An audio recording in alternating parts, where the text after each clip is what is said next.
কই আমাদের মাহমুদুল হাসান চলে গেছে নাকি? ও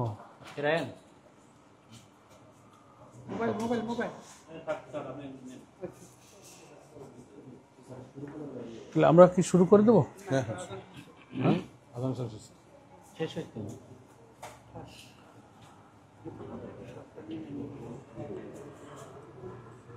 আসসালামু আলাইকুম রহমতুল্লাহি ওয়া বারাকাতুহু। সাংবাদিক বন্ধুগণ, আমাদের প্রিয় দেশবাসী ভাই বোনেরা, আমরা আপনাদের সামনে ইউরোপিয়ান ইউনিয়নের এক্সপ্লোরেটরি মিশন 2025 অর্থাৎ ইলেকশন অবজারভেশন একটা টিম এসছে ইউরোপিয়ান ইউনিয়নের। তারা কিছুক্ষণ পূর্বে বাংলাদেশ জামাত ইসলামীর সম্মানিত আমিরের সঙ্গে মত বিনিময় করেছেন, শুভেচ্ছা বিনিময় করেছেন এবং প্রায় 1 ঘন্টা ব্যাপী সৌহার্দ্যপূর্ণ পরিবেশে 4 সদস্যের যে ডেলিগেশন এসেছিলেন তাদের সঙ্গে আমির জামাত সহ জামাতের একটি প্রতিনিধি দল মত বিনিময় করেছেন। বাংলাদেশ জামাত ইসলামীর সম্মানিত আমিরের সঙ্গে এই আলোচনায় যারা উপস্থিত ছিলেন আপনারা দেখতে পাচ্ছেন আমাদের কেন্দ্রীয় নির্বাহী পরিষদের সদস্য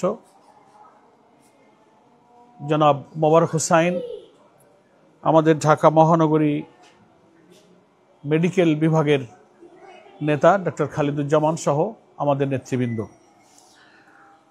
ইউরোপিয়ান ইউনিয়ন এক্সপ্লোরেটরি মিশন 2025 অর্থাৎ তাদের যে ইলেকশন অবজারভেশন টিমের যিনি চিফ অব দ্য ডেলিগেশন ছিলেন মিট্টি বাকেন, তিনি সেই ডেলিগেশনের চিফ ছিলেন।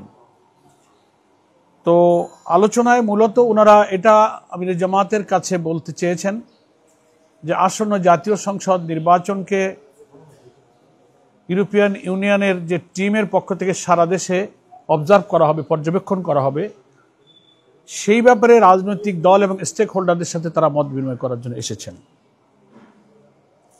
এবং 7 সদস্যের একটা ডেলিগেশন তারা বাংলাদেশে এসেছেন। বিভিন্ন রাজনৈতিক দল এবং স্টেক হোল্ডারের সঙ্গে ওনারা মত বিনিময় করছেন। প্রথমেই আমির জামাত যে অসুস্থতার পর, অপারেশনের পরে সুস্থ হয়ে তিনি এই সাক্ষাতে এসেছেন, সেই শারীরিক খোঁজখবর তিনি নিয়েছেন এবং আমির জামাতকে দেখে ওনারা অত্যন্ত সন্তুষ্ট এবং সন্তোষ প্রকাশ করেছেন যে তিনি এখন ভালো আছেন এবং তিনি কাজের জন্য ফিট হয়েছেন শারীরিকভাবে। এ ব্যাপারে আমির জামাতকে তারা ধন্যবাদ জানিয়েছেন।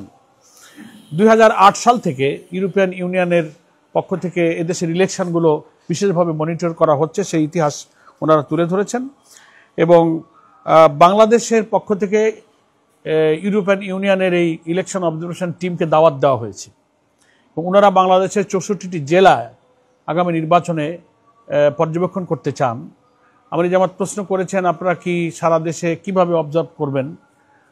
ওনারা বলেছেন যে আমরা প্রত্যেকটি জেলায় একজন প্রতিনিধি পাঠাবো আর একটা টিম সব জায়গায় তারা মুভ করবেন, এভাবেই ওনারা করবেন এবং নির্বাচনের পর তাদের ইলেকশন অবজারভেশনের ব্যাপারে ডিটেলস খুঁটিনাটি একটা রিপোর্ট তারা জাতির সামনে, দেশবাসীর সামনে পেশ করবেন এবং ওনারা বলেছেন যে আমরা নির্বাচন পর্যবেক্ষণের ক্ষেত্রে আমরা প্রফেশনালিজম, তারপর হচ্ছে একেবারে নিউট্রাল এবং ফ্রি ফেয়ার ইলেকশনের জন্য আমরা পেশাদারিত্বের সঙ্গে এই নির্বাচনগুলো পর্যবেক্ষণ করব এবং আমির জামাত বলেছেন যে শুধু আপনার ইলেকশন অবজারভেশন করবেন এটা আমরা চাই না, আমাদের নির্বাচন সুষ্ঠু, গ্রহণযোগ্য, নিরপেক্ষ করার জন্য প্রয়োজনীয় টেকনিক্যাল সাপোর্ট আপনারা দেবেন, কারিগরি সহযোগিতা যেন আপনারা দিতে পারেন, সেটাও আমির জামাত এই ডেলিগেশনের কাছে তারা অনুরোধ জানিয়েছেন। প্রসঙ্গক্রমে বাংলাদেশে গণতন্ত্রের চর্চার প্রসঙ্গ আলোচনা এসেছে। আমির জামাত অত্যন্ত স্বস্তির সাথে বলেছেন যে আমরা এদেশের গণতান্ত্রিক পদ্ধতি, নিয়মতান্ত্রিক পদ্ধতিতে বিশ্বাসী এবং জামাত ইসলামী নির্বাচনমুখী দল। আমাদের দলের মধ্যে গণতন্ত্রের চর্চা আছে, নির্দিষ্ট মেয়াদে আমাদের দলের আমির নির্বাচন হয়, প্রত্যেকটি টায়ারে নির্বাচন হয়। এটা বলতে গিয়ে আমির জামাত বলেছেন যে আমাদের দলের আমিরের মেয়াদ টেনিয়রটা এবারই শেষ হচ্ছে, আগামী অক্টোবর থেকে আমাদের আমির নির্বাচনের ইলেকট্রাল প্রসেসও শুরু হচ্ছে। এটা বুঝিয়ে উনি এটা বলতে চেয়েছেন যে আমরা দেশেও গণতন্ত্র চাই, আমাদের দলের মধ্যে গণতান্ত্রিক চর্চাটা বিদ্যমান আছে। তারা জানতে চেয়েছে জামায়াতে ইসলামী নির্বাচনে প্রার্থী বাছাই প্রক্রিয়া কিভাবে করে, আপনারা কতটা করেছেন। সেটা আমাদের যে নির্দিষ্ট পদ্ধতি আছে যে আমরা একেবারে দলের গ্রাসরুট থেকে মতামত নিয়েছে যে আমরা একদিকে দলের ভেতরে গ্রহণযোগ্যতা, আবার পাবলিকের কাছে গ্রহণযোগ্যতা, দুইটাকে মিলিয়ে প্রার্থী বাছাই করি।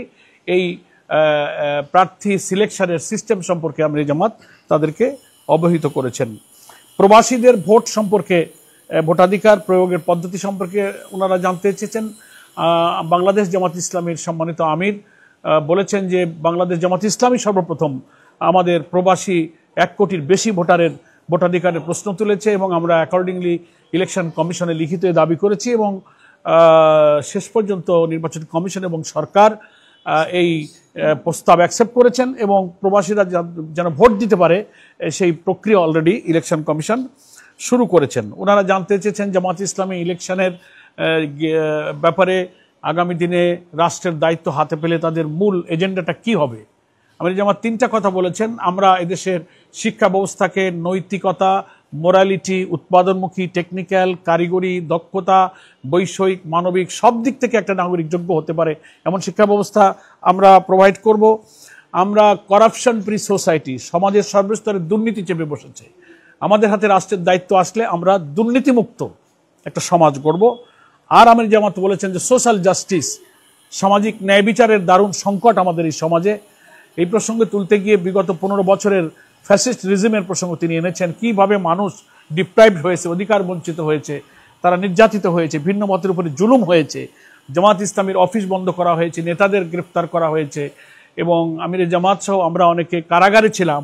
ওনারা স্মরণ করেছেন যে 23 সালে ইলেকশন অবজারভেশনের জন্য ওনারা এসেছিলেন, তখন আমির জামাত বলেছেন তখন তো আমরা কারাগারেই ছিলাম, আমাদের পক্ষে আমি নিজে সহ আমির জামাত আমরা কারাগারে ছিলাম, সেটা আমির জামাত বলেছেন এবং আমাদের পক্ষে আমাদের ডেপুটি আমির ডক্টর তাহের এই ডেলিগেশনের সঙ্গে দেখা করেছিলেন, সেই স্মৃতিটাও তিনি স্মরণ করেছেন।